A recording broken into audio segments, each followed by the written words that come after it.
Hi ಎಲ್ಲರಿಗೂ ನಮಸ್ಕಾರ. ಇವತ್ತು ಮಾರ್ನಿಂಗ್ ನಾಮಕರಣ ಮೇಕಪ್ ಇತ್ತು. ಇವತ್ತು 2 ಕಡೆ ಮೇಕಪ್ ಇತ್ತು, 2 ಲೊಕೇಶನಲ್ಲಿ ಮೇಕಪ್ ಇತ್ತು. ಒಂದು ನಾಮಕರಣ, ಇನ್ನೊಂದು ಎಂಗೇಜ್ಮೆಂಟು. ಸೊ ಫಸ್ಟ್ ನಾಮಕರಣ ಮೇಕಪ್ಗೆ ಹೋಗಿದ್ದೆ. ಫಸ್ಟ್ ಅವ್ರಿಗೆ ಸ್ಯಾರಿ ಉಡಿಸಿ ಹೇರ್ ಸ್ಟೈಲ್ ಮಾಡಿಬಿಟ್ಟೆ. ಹೇರ್ ಸ್ಟೈಲ್ ಇವ್ರಿಗೆ ಆಲ್ರೆಡಿ ನಾನು ಫಸ್ಟೇ ಮದುವೆಗೆ ಕೂಡ ಮೇಕಪ್ ಮಾಡಿಕೊಟ್ಟಿದ್ದೆ, ತುಂಬ ನ್ಯಾಚುರಲಾಗಿ ಬಂದಿತ್ತು.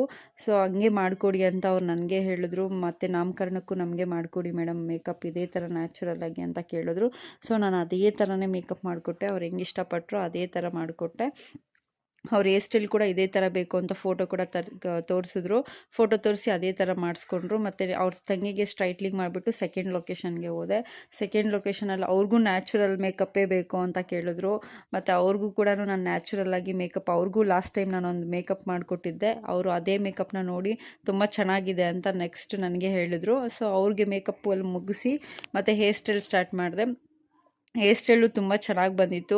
ಸ್ವಲ್ಪ ಡಿಫ್ರೆಂಟಾಗಿ ಟ್ರೈ ಮಾಡೋಣ ಅಂದ್ಬಿಟ್ಟು ಎಲ್ಲರೂ ಲೋಟಸ್ ಇಡ್ತಾರೆ, ಫ್ಲವರ್ಸ್ ಮಧ್ಯೆ ನಾನು ರೋಸಸ್ ಇಟ್ಟಿದ್ದೆ.